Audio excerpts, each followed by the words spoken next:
Hello friends. आइए आज बात करते हैं ऑर्डिनल रिग्रेशन की। ऑर्डिनल रिग्रेशन तब लगाया जाता है जब डिपेंडेंट वेरिएबल ऑर्डिनल नेचर का हो और इंडिपेंडेंट वेरिएबल मीट्रिक या नॉन मीट्रिक कैसे भी हो सकते हैं।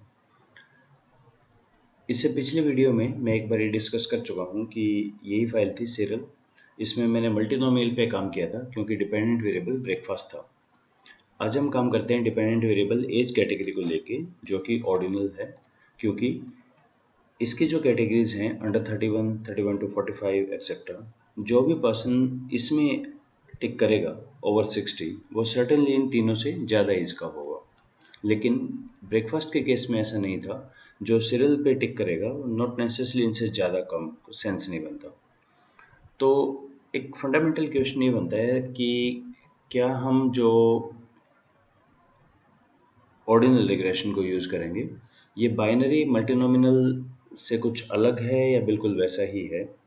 इसके 3 पॉइंट आपको देखने पड़ेंगे। फर्स्ट, ऑर्डिनल रिग्रेशन के अंदर एक लिंक होता है।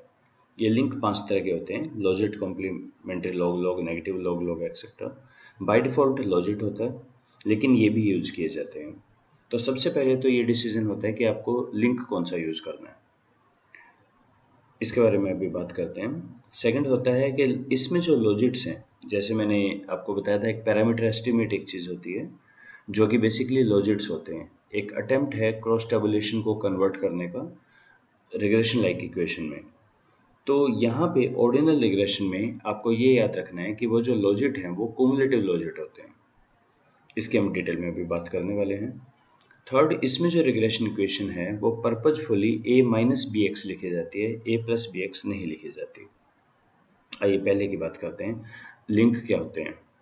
लिंक हमारे बेसिक इस पे डिपेंड करेंगे कि हमारा जो डिपेंडेंट वेरिएबल है जो कि कैटेगोरिकल है और जो कि ऑर्डिनल है, उसमें सैंपल किधर है। अगर सब जगह इवनली डिस्ट्रीब्यूटेड है सैंपल तो हम यूज़ करते हैं लॉजिट। अगर हायर कैटेगरीज यानी जो जिनका कोड हाई है उसके अंदर प्रोपोर्शन ज़्यादा है, नंबर ऑफ केसेस ज़्यादा हैं, तो यूज़ करेंगे complementary log log. Reverse case में लोअर कैटेगरी अगर मोर प्रोबेबल है, यहाँ मोर प्रोबेबल का मतलब है प्रोपोर्शन ज़्यादा, लोअर कैटेगरी जिनका कोड कम है, ऑर्डिनल के एक एंड पे लो बोलेंगे कैटेगरी, एक पे हायर, तो यूज़ करते हैं नेगेटिव लॉग लॉग। अगर नॉर्मली डिस्ट्रीब्यूटेड टाइप हो तो प्रॉबिट, और अगर बहुत सारे एक्सट्रीम वैल्यूज़ हों तो करते हैं कोशेट। तो सबसे पहला तो यही अटेम्प्ट रहता है कि यूज़ क्या होगा, और इसके लिए हमारे पास एक होता है test of parallel lines. Test of parallel lines ये चेक करता है कि क्या हमारा जो स्लोप कोफिशिएंट है वो सब रिस्पॉन्स कैटेगरी के लिए सेम है या नहीं। आइए इसको समझें। क्योंकि डिपेंडेंट वेरिएबल कैटेगोरिकल है तो उसमें 5 कैटेगरी है, तो हम ये देखेंगे जो भी हमारे कोफिशिएंट्स निकल कर आए हैं, जो हमारे स्लोप कोफिशिएंट्स हैं, वो अलग अलग कैटेगरी के लिए सेम है या नहीं। तो वो अगर सेम है तो इसमें एक सिग्निफिकेंस वैल्यू आएगी, it must be greater than 0.05। 0.05 से बड़ा है तो वो लिंक ठीक है, एल्स आपको वो लिंक चेंज करना पड़ेगा। अगर ऐसा केस हो कि सभी लिंक पी वैल्यू 0.05 से छोटी है, तब शायद आपको ऑर्डिनल रिग्रेशन यूज़ नहीं करना चाहिए और तब आपको मल्टी नॉमिनल रिग्रेशन पे ही जाना चाहिए। मैं आपको ये करके दिखा देता हूँ ये चीज़। मेरे पास जो डिपेंडेंट वेरिएबल है वो है एज कैटेगरी, और इंडिपेंडेंट वेरिएबल मैं ले रहा हूँ लाइफस्टाइल, एक्टिव या इनएक्टिव।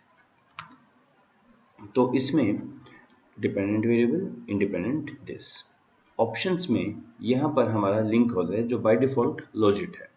तो सबसे पहले मैं इसको कॉशेट से शुरू करता हूँ, और आउटपुट में गुडनेस ऑफ इट, ये आपको पता है पुरानी बातें हैं, समरी स्टैटिस्टिक्स आर स्क्वायर हैं, पैरामीटर एस्टिमेट पता है, तो मैं सिर्फ टेस्ट ऑफ पैरेलल लाइंस पे ही करके इसको एक बार रन करता हूँ।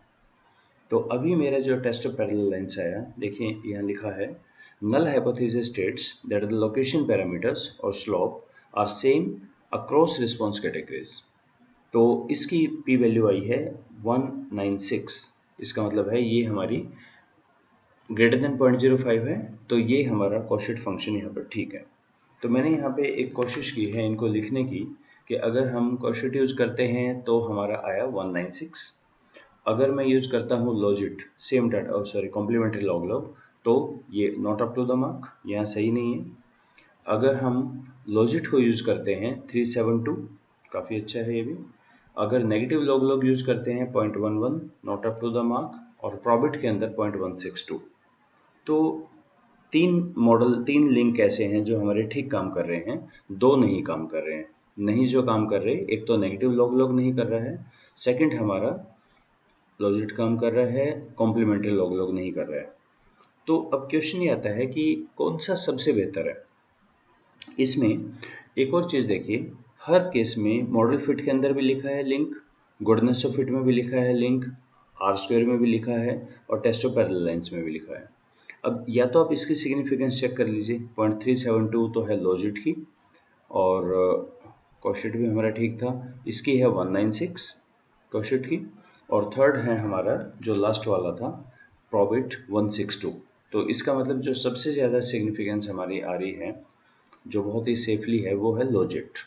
दूसरा तरीका इसका देखने का, मॉडल फिटिंग इंफॉर्मेशन में आप ये देखिए कि कितना हमारा का स्क्वायर एक्सप्लेन हुआ है, कितना हमारा बेहतर हुआ है मॉडल। लॉजिट है 47, कॉशेट है हमारा 45, और प्रॉबिट है हमारा 45। यानी ये भी हमारा सबसे ज़्यादा निकल कर आ रहा है लॉजिट के अंदर। अच्छा, ऐसा क्यों आ रहा है, अब इसको हम डिटेल में समझते हैं अभी। तो एक चीज़ तो सेटल हुई कि हमें यूज़ करना है, मैंने रीसेट कर दिया और यहाँ पर अब बाय डिफ़ॉल्ट लॉजिट आ गया। हमें यूज़ करना है लॉजिट यहाँ पे, age category and lifestyle, right. और अब हम पूरा आउटपुट देखते हैं और ये आंसर मिल जाएगा कि ऐसा क्यों है। दिस एंड ओके, आइए शुरू से देखें हम। सबसे पहले एज कैटेगरी को देखिए, अंडर 31 20% है, 31 to 45 23, 46 पे 26 एंड 29 ऑलमोस्ट बराबर हैं, थोड़ा सा हायर साइड है लेकिन ऑलमोस्ट बराबर है। और देखिए यही हमने वहाँ लिखा था कि अगर हमारा इवनली डिस्ट्रीब्यूटेड हो तो लॉजिट ज़्यादा अप्रोप्रिएट रहता है यूज़ करना लिंक हमारा। तो फर्स्ट डिसीजन आपका रहेगा कि कौन सा लिंक हम इसमें से यूज़ करें प्रिडिक्शन के लिए। Now what are the rest of the things, ये हम पहले डिस्कस कर चुके। इंटरसेप्ट है तो 85 था, और अगर फाइनल है तो 38 हो गया, जो एक्सप्लेन हुआ 47 का, that is good enough. -2 log likelihood कैसे निकालते हैं, इसी सीरीज के पार्ट 1 में मैं डिस्कस कर चुका हूँ कि ये कैसे निकलता है, स्टैटिस्टिक्स का स्क्वायर क्या होता है। गुडनेस ऑफ फिट क्या होता है, गुडनेस ऑफ फिट होता है कि ये इसमें एक्चुअली दो का स्क्वायर आते हैं, काफ़ी चांसेस है कन्फ्यूजन के। ये ऊपर वाला मॉडल फिट है जब हम कोई वेरिएबल नहीं लेते और जब हम एक वेरिएबल को लेते हैं या सक्सेसिव को लेते हैं, तो क्या आता है। गुडनेस ऑफ फिट ये चेक कर रहा है कि मेरा जो लिंक है, जो हम लॉजिट यूज़ किया, उसको यूज़ करके हमने मॉडल को फिर से एक्सप्लेन किया, तो ये सेल इंफॉर्मेशन में क्लियर होगी। सेल इंफॉर्मेशन कहाँ पर है, आउटपुट में सेल इंफॉर्मेशन। अगर आप इसको क्लिक करेंगे तो हमारे पास ये आता है। हमारे पास इनएक्टिव अंडर 31 70 लोग थे, हमने लॉजिट लगा के इसी मॉडल पे, इसी डाटा सेट पे जब दोबारा प्रिडिक्ट किया, हमारी एक्सपेक्टेड आई 67 आने चाहिए हमारे अनुसार। 31 to 45 के 89 थे, हमारे अनुसार 96 आने चाहिए, हमारे मतलब लॉजिट लिंक के अनुसार इतना होना चाहिए। तो इसका अगर हम देखें, एक बारी मैं कैलकुलेट करके देख लूँ ये चीज़, एक चीज़ और भी हम रिवाइज कर लेते हैं, और वो है कि मेगास्टैट में हम का स्क्वायर कैसे निकालते थे। मैंने इसको ट्रांसपोज कर दिया और इसको भी ट्रांसपोज कर देते हैं, स्पेशल ट्रांसपोज, और कुछ इन चारों को, खैर इनका कोई सिग्निफिकेंस नहीं है, ये ऑब्जर्व फ्रीक्वेंसी है ओ, एंड ये एक्सपेक्टेड फ्रीक्वेंसी है, और इनका हम निकालते हैं का स्क्वायर कितना आ रहा है। सो मेगास्टैट के अंदर गुडनेस ऑफ फिट जब ओ और ई गिवन हो, तो इसमें ऑब्जर्व हैं हमारी ये वाली और एक्सपेक्टेड हैं हमारी ये वाली। मैं अभी पैरामीटर वगैरह पे नहीं कर रहा, सिर्फ काई स्क्वायर की वैल्यू है देख रहा हूँ मैं। काई स्क्वायर की वैल्यू आई है 196, और हमारी कितनी आ रही है यहाँ पे, काई स्क्वायर की वैल्यू 196। तो क्या है ये गुडनेस ऑफ इट, ये बता रहा है कि एक तो था एक्चुअल डाटा, और इस लॉजिट को यूज़ करके जो हमने प्रिडिक्ट किया वो डाटा, और कितना अच्छा फिट है। क्या होना चाहिए, नल हाइपोथेसिस है कि हमारा model is a good fit, या रेजिडुअल बहुत छोटे हैं, significance value greater than 0.05 indicates model आपका काफ़ी अच्छा फिट है।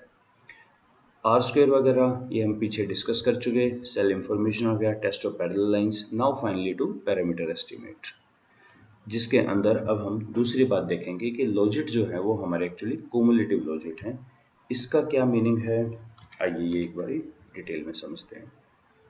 तो बिल्कुल जैसे हमने काम किया था मल्टी नॉमिनल में, ऐसे ही मुझे एक बार क्रॉस टैब निकाल देता हूँ मैं एज कैटेगरी का on the basis of lifestyle.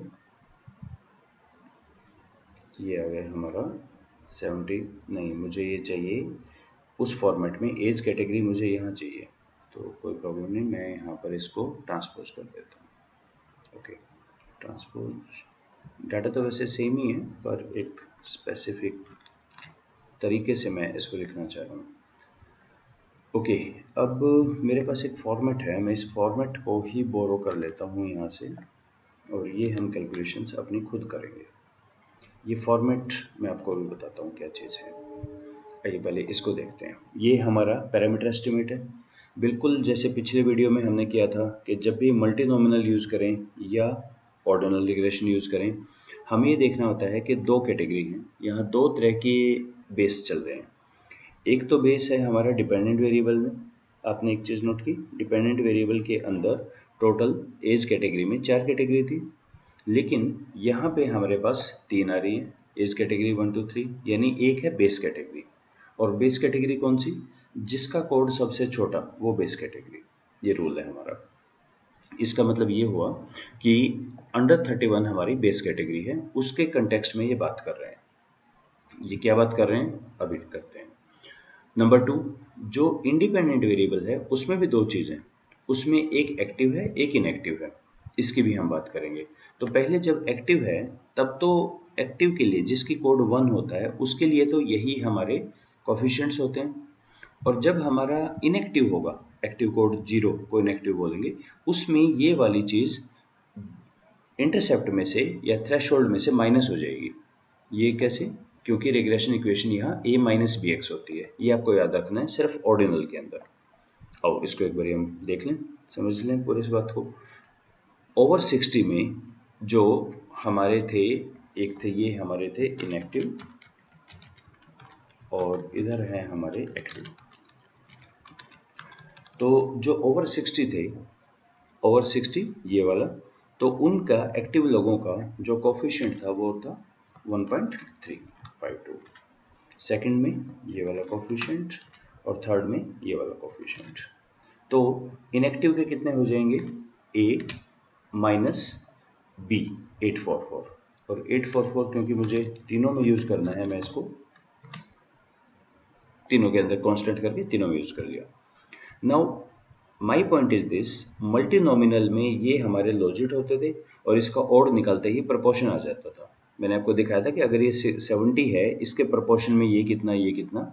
यहाँ पे थोड़ा सा कहानी अलग है। ये जो लॉजिट है, ये तीनों लॉजिट, क्या आप इसके अंदर कुछ देख पा रहे हैं, माइनस है, ये 2 है, 1.3 है, ये जो लॉजिट है ये हमारे क्यूमुलेटिव लॉजिट है। तो चलो समझते हैं इस बात को। पहले तो हम इनका एक्सपोनेंशियल निकाल दें, ठीक। ये भी क्यूमुलेटिव हैं, देख पा रहे हैं आप, 0.16, ये इससे बड़ा ये उससे बड़ा, तो इसको प्रोपोर्शन में भी निकाल देते हैं। और प्रोपोर्शन में निकालने के पास हमारे पास एक फॉर्मूला है, 1 डिवाइडेड बाई 1 प्लस दिस। ऊपर ये क्योंकि 0 है, ये तो 0 आएगा, लेकिन बाकी के अंदर आइए समझें इस चीज़ को। ये क्या है, अगर मैं पूछूं 31 से ऊपर कितने लोग हैं, मेरे सैंपल में 31 से 31 एंड इससे ऊपर कितने लोग हैं, तो सारे ही लोग हैं, तो 880 लोग हैं, 31 या उससे ऊपर, तो यहाँ पर प्रोपोर्शन आ गया 1। 31 to 45 या इससे ऊपर कितने लोग हैं, ये सारे लोग हैं जो इससे ऊपर हैं, प्रोपोर्शन है 0.86। 46 एंड अबव कितने हैं, 0.65, और ओवर ये 60 कितने हैं, वो हैं हमारे 0.38। ये हमारा क्यूमुलेटिव प्रोपोर्शन है जो कि ऑर्डिनल रिग्रेशन में निकलता है। तो प्रोपोर्शन की बात करें, अब यहाँ पे ऑटोमेटिकली अंडर 31 जो अब तक नहीं दिख रहा था उसकी वैल्यू आ जाएगी। अगर अंडर 31 एंड अबोव है 1, 31 एंड 45 है दिस, तो इस कैटेगरी में कितने हैं, ये है हमारे 1 माइनस दिस नंबर, 14% ही है इसके तो हमारे, ठीक है। और यही चीज़ अगर मैं कॉपी पेस्ट कर दूं इस ब्लॉक में तो ये प्रोपोर्शन आ गया 0.2827। चेक करें इस चीज़ को। इनएक्टिव लोग टोटल थे 474। Now this is moment of truth. देखिए हमारा क्या आ रहा है, बहुत ही बढ़िया, 474 दिस वन। और यहाँ पे कितना आ रहा है, एक्टिव है हमारे पास 406, दिस वैल्यू इंटू 406। एक बारी मिलाएं इसका, एक्चुअल में थे 70, हमारा जो प्रोपोर्शन निकल कर आया कैलकुलेशन, हमारा प्रिडिक्शन था 68, 89 पे 96, 139 पे 132, 176 पे 178, लाइकवाइज 111, 117, 13 थोड़ा बहुत कम ज़्यादा है प्रोपोर्शन। तो एक तो आपने ये नोट किया होगा, मल्टी नॉमिनल में ये एग्जैक्ट आते थे यहाँ पे, इसमें एग्जैक्ट नहीं आते, इसमें थोड़ा सा, क्योंकि वो that depends on the link also, ये एग्जैक्ट नहीं आते हैं इसमें। तो ये क्या कंक्लूजन क्या निकला इस चीज़ का। अब इस पे आ जाइए पैरामीटर एस्टिमेट पे। पैरामीटर एस्टिमेट हमें ये बता रहा है कि ये हमारा एक ऑर्डर के अंदर है, यानी जो भी हमारी बेस लिया, बेस कौन सा है 31 टू 31 अंडर 31, उसके कंटेक्स्ट में ये हमारा क्या है कोमुलेटिव ऑफ लॉजिट, यानी इसका अगर मैं एक्सपोनेंशियल लूँ तो 0.16 हमारा आता है odds ratio. Odds ratio remember P over Q का रेशो है। और यहाँ पर 57, यहाँ पर आपका तीसरा आ गया। तो इसका नंबर 1 तो ये हमारा प्रोपोर्शन के अंदर बढ़ रहा है और कुमुलेटिव बढ़ रहा है, जिसको हम अलग अलग कर सकते हैं।